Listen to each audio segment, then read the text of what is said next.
Hello viewers, Super GT here, another Gran Turismo Sport video for you today. Okay, so this one, a seriously stacked lobby, very close indeed. Look at the time for the guy on pole, 1:29.868. Looking down the order, very close times indeed. The guy in 12th on a 30.3, the guy in 15th on a 30.3. So the fastest, a 1:29.868, slowest, 1:30.381. The difference, just over half a second. Now for reference, these discos appear on the screen for 0.513 of a second, which is the gap between 1st and 15th on the grid. So that kind of gives you an idea of just how evenly matched everyone is in this lobby. So the length of time those discos were on the screen is the gap in time from 1st to 15th. Really not much at all. Kind of just shows you just how close this game can be. Now the reason for that is really because Group 3 at Interlagos, which is what this is, probably one of the most common configurations or combinations that have happened in Gran Turismo Sport history. The old 5-lapper. This one's come up a lot of times. So here we are then, at the end of the first lap, looking at Punterino Chaos. Interesting name. Let's see if we can go for a move here in towards turn number 1. We are firmly tucked into the slipstream. And we're going to dive towards the apex. No, we're going to keep it nice and safe for now. He's actually gone very late on the brakes. And I sense an opportunity here, as he's going to get horribly out of shape as a result of that. And I can just nip underneath on the way out of the center S. And then down towards turn 4. So I have the inside line now. This is pretty much my corner unless I mess up the brakes. But there we go, nicely on the brakes at the right time. Hit the apex. And slots into second place. So at this point, we are about 1.2 seconds away from the lead. We are not in slipstream range, so I need to do a bit of work to try to hunt this guy down. Fortunately, we got that overtake done fairly early in the race, so we still have, at this point in time, 3.5 laps left to try to hunt him down, which is, I would say, plenty, but it's not a huge amount. If he's up to the task, then he could easily just keep that kind of gap. And when a race is as close as this kind of race, with everyone so evenly matched in qualifying, it's very often that you can actually all just go around at the same sort of speed, and it's actually quite hard to catch up with people. But here I'm proving that theory wrong, because I've actually caught up. I'm below a second behind him now, so we've caught up a couple of tenths on the second half of that lap. Let's bring up the gap there so you can just see a bit easier, and let's see how much I can gain over the course of lap number 3 here. So it's kind of an important lap. I need to catch up with him so that I have more opportunities to go for overtakes. Of course, on every lap there's maybe 2 or 3 good overtaking opportunities. So the sooner I catch up to him, the more chances I have of trying to get past. So here, get the gap down to about 8 tenths. So we are gaining still. We gained about a tenth in the first sector. And then now into the twistier middle sector. I've gained another tenth there on that corner. And it's just these tiny little differences which will decide the outcome of this race. So again, we get down to 6.5 tenths. So definitely gaining. And I just need to make sure that I am within slipstream range by the time we get out of the final corner. Onto the very long straight, which isn't really that straight, but you get the point. So here it is, the final corner. You've got to be quite committed on the brakes, get the car in onto the curb. You can use quite a lot of the curb on the exit, and we're definitely in the slipstream there. About 6 tenths behind.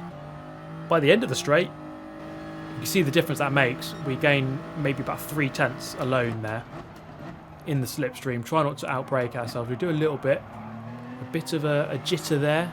Looks like he was a little bit laggy. He deploys another lag switch here. Looking a bit weird, a bit shady with those movements. But it's just connection. I'll get over it. So you can see here just how close the grid is. So we're on the 4th lap. And it's kind of proving that by this point in the game cycle, the game's been out 4.5 years by this point. And this configuration, this combination has been repeated to death, so pretty much everyone knows these cars around this track, and that kind of results in a very competitive, closely fought lobby. Now, we are very, very close indeed now. He drives a little bit wide, just a little bit weird. That wasn't lag that time. That was just him actually forgetting to exit the corner correctly. And as a result, he is slapped with a 0.5 second penalty. Now, I could just stay behind him here. But I thought, you know what? I'm going to try and get past him anyway. And I'm still going to increase my chances of trying to win this race. Now, he's going to serve his penalty on the exit of the Centre S just before turn 4. And it's still better for me to be ahead by that point rather than behind. Even if I do get ahead ultimately, either way. Now, he's trying to get back on the track there. I kind of just left him no room, but then again, he was just trying to drive off into the pit lane almost and then come back on late. Which is never really going to work. So, through the Centre S, on the final lap of 5, we've gone from 3rd to 1st. And he's going to serve his penalty here. I'm going to move over, doing every little thing I can to increase my chances of winning the race. We've set the fastest lap of the race, 29.7, which is actually quicker than my qualifying lap at that point in time. And there we go, 1.2 second gap. It's just a case of bringing the car home, which is exactly what we do. And there we go. First race, first win. And yeah, good job. Enjoyed it. It was good fun. But we're not gonna settle there. We're gonna jump back in. This time, Punterino Chaos wasn't in the lobby, but our German friend, who we just overtook on the final lap, was still here. So we'll jump through this one a little bit quicker. At the end of lap 1, I mean, lap 1 is really just a case of you're probably not going to really get many overtakes done at the front of the pack. It's just a case of keeping up, waiting for this straight here, and then seeing if you can get a move done. So we exit the final corner, just under half a second behind, and you can see the effect of the slipstream. It takes a while to really gather momentum, but eventually by this point in the straights, you can see now certainly getting the overspeed. And we're going to go for the move. We have the momentum to go for it. We're going to dive towards the apex, and he gives me the space, and we are going to move up into the lead of the race. So trying to take command early in this one, and potentially try and pull away. It's not easy to do, but we'll see if we can do it. He's looking for this overtake here, and I don't really buy it. I go slightly defensive, but it would have been quite a brave lunge from that far back, and he doesn't go for it. So now it's really a case of just trying to break the toe down the straights by taking some alternative lines, could you say. So just trying to move one way or the other, and I'm just looking behind and then just move over to the right hand side last second. I don't think he's close enough. It's always possible that they could just lunge from nowhere and go for the move. But that time he didn't. Right this time, let's take a look. I'm going to go to the right hand side here and then just stay abnormally wide. And you can see there, he's not quite making the most of the slipstream. He's in it for most of the time, but not all the time. And it's those little things that are making all the difference. So again, he gets close by the time we're at the apex, but just not close enough. End of lap 4. He is closer this time. So this is about as close as he's ever been in the race. And we're just taking a look behind. I'm still just making that decision. Take a look at the radar bottom right. And I don't go defensive. Look how close it is on the apex. I do go a little bit deep. But you could say that's in defence. And he's not able to get the pass done. What about going down towards turn number 4? Can he get it done here? So he's in the slipstream. I don't really think that's close enough. And he's not making the most of the slipstream either. So just stick to my braking point, hit the apex, stick to my acceleration point, and jobs are good on me. And he has half a lap here, or 2/3 of a lap, shall we say, to try to get back past me. So he gets really close here, and he's half looking for this move into this corner, which is it's a decent overtaking opportunity. Can be quite tricky to pull off. He doesn't quite manage to do it on that occasion. But he's still very, very close indeed. And the thing I'm conscious of at this point is that if he gets a good launch off of the final corner, he can get in the slipstream and beat me in the dash to the finish line.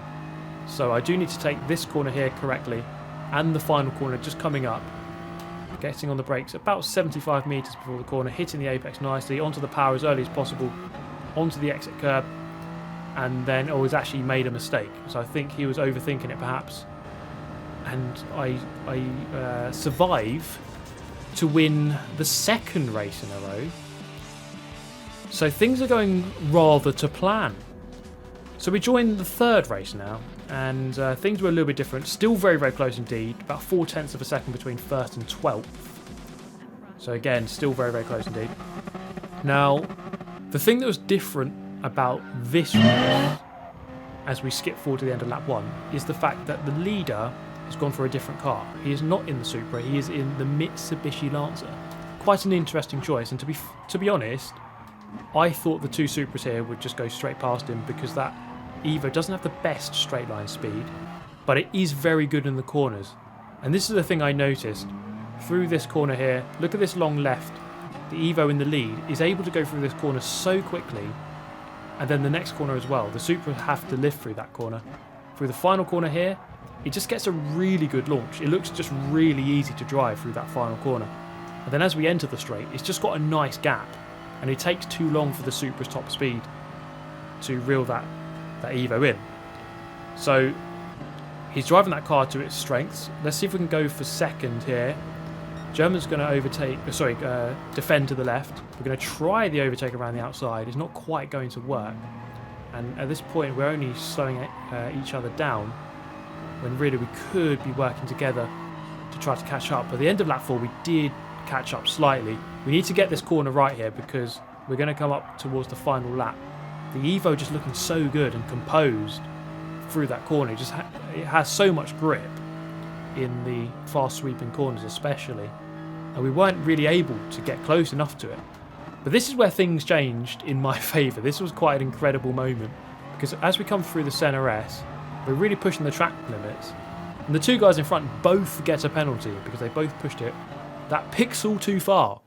Let's take a look here, right? This is the replay of it. And he's just gone 3 wheels off. I don't know if that's exactly the right frame to look at, but he's gone 3 wheels off the track. This is the guy in second. And as well, you can see his front wheels both off the track with only 1 wheel on the curb. And here's me with just about 2 wheels on the curb. And that is the difference between the two of them getting penalties and me not. So really, really lucky. Well, you say lucky, but I mean, it is what it is. They just drove off the track. And if they get a penalty, they get a penalty. So all I have to do now is stick within 1 second of the leader and I will win this race.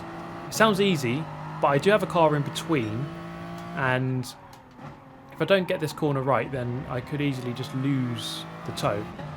So I just need to make sure that we don't do that. And fortunately for me, I just managed to stay close enough, and at the last minute we go from third to first. And we get the hat-trick. 3 wins in a row. Yes, it was a quite fortuitous, lucky win to some extent, but, you know, if the two people in front want to get penalties, then that's their problem. Now, the next race we got disconnected, but this gave me some time to set a faster qualifying lap. I felt like the 29.9 was good, but I could go quicker. Look at these times here. Low 30s and 1:29.9. My 7th lap here was a 29.9. All of those 7 laps were quick, consistent, but not quicker than my fastest, so it's quite frustrating. On my 8th lap here, I absolutely botched the first 2 corners and got a penalty, so I restarted.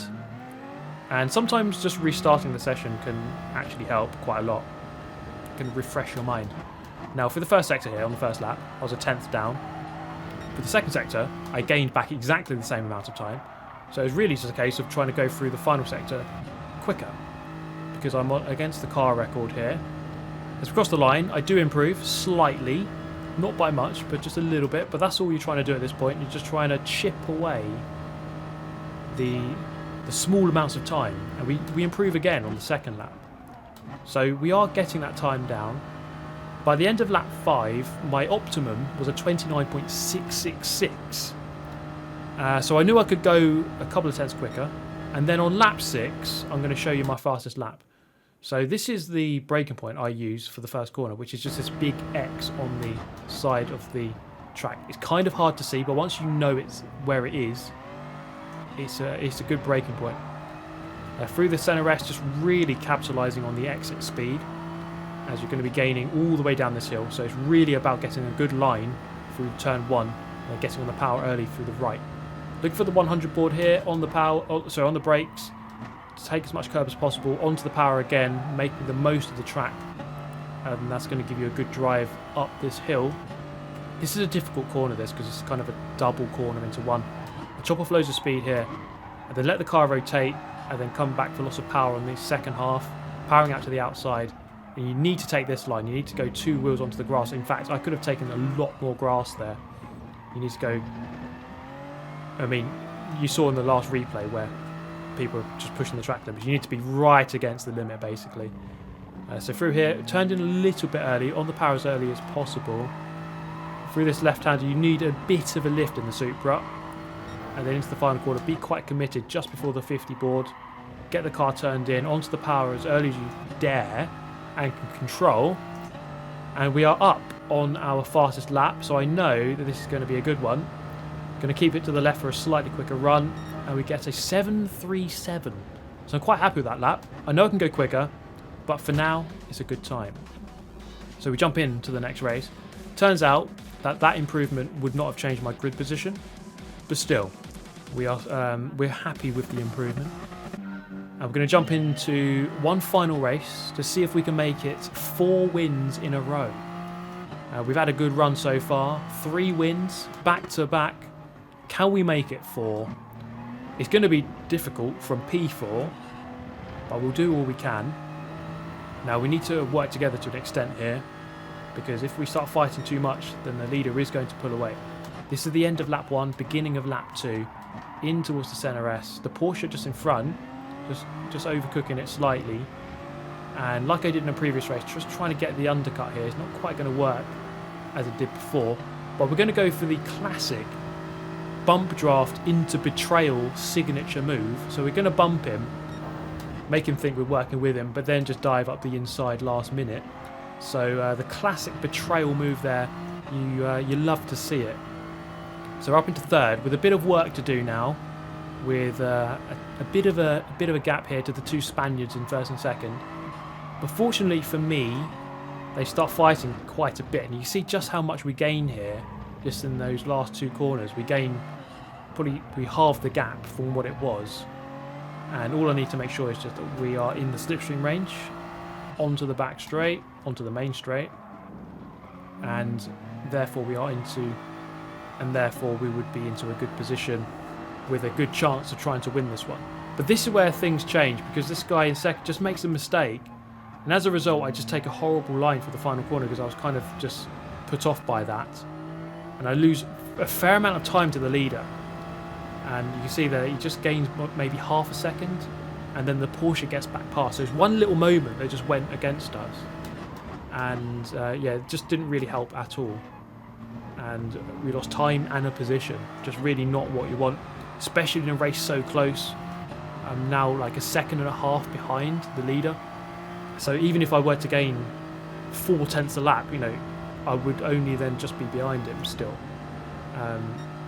And gaining 4 tenths in 1 lap is quite a lot to ask against people who are, or against a driver who is technically faster than you, because you've got a quicker qualifying lap. So it's always going to be quite tricky. He actually makes a mistake there. I make a mistake as well. So the Porsche actually gains on both of us. So there was a chance that we could maybe, if this lap was perfect, we could get into the slipstream and then just maybe give ourselves a chance of going for a move into the final lap. I'm always kind of willing to work together if it means that we can potentially get a better position up ahead. I know I did betray him earlier, but that was quite early in the race. I felt like we could still work together to catch up, which is what we did before the mistake by the other Spaniard. But there you go. By this point now, it's going to be one of those times where you have to make a decision. Are we going to get close enough to be able to go for this race win, or do we have to kind of relegate ourselves to knowing that we're only really fighting for second, and that the leader actually is just going to be too comfortable because he's got a bit of a gap? And the longer this goes on, the more I think it's the latter option, because the leader just looking quite comfortable now. He's just outside slipstream range. But here we go then, into the final corner, lap number 4, 1 lap left to go in this race. So can we go about getting at least second? can we at least get second place out of this? This is where we're going to tuck into the slipstream, and here's my other signature move, the old fake out. So we're going to pretend to go to the right, which is where you normally go, but then at the last minute sweep back to the inside and absolutely bamboozle him into the first corner. So there's a nice little switcheroo there, and we've got the job done up into second. The leader here looking comfortable once again, 1.5 seconds ahead. By this point I'm definitely relegating myself to the fact that this is a battle for second and we're not going to be able to win. So I'm going to go defensive, move to the left, make sure he doesn't spring a late surprise here into the fourth corner of the lap. And coming up the hill, it's really a case, it's a very much a defensive race now against the Porsche. A fair play to him for going for a different car other than the Supra. And here, he's very, very close indeed. I'm going to take a narrower line in, and he's not really going to be able to get past there. He's a bit slow, but at this point now, it doesn't really matter. It's just a case of trying to keep him behind. Into Alex Albon's favourite corner in the entire world. You get through there unscathed, through the downhill left, up towards Glock's favourite corner, or Lewis Hamilton's favourite corner, you could say. And have we got the job done? Well, I did mention earlier in the video that you could still get slipstreamed to the dash to the line. And I'm going to try and take a slightly wider line to put him off slightly. But he's getting very, very close indeed. But I think the finish line is just going to come up soon enough for me. And thankfully, I managed to hold on to second. So it's not quite going to be 4 in a row. But I think, given the circumstances of how that race went, I think second is still a good result. I think I could have won it if everything went perfect. And actually, as a result of all those races, we got to our highest ever driver rating of 70,000. I've never hit 70,000 before. I've got to 69 before, but never 70. So I'll take it. But that's the end of the video. Thank you so much for watching. If you're not already subscribed, then maybe consider doing that. But at the same time, also consider just not doing it, because it's up to you really, isn't it? I can't really force you. But in the meantime, have yourself an amazing day, and I'll see you next time. Goodbye.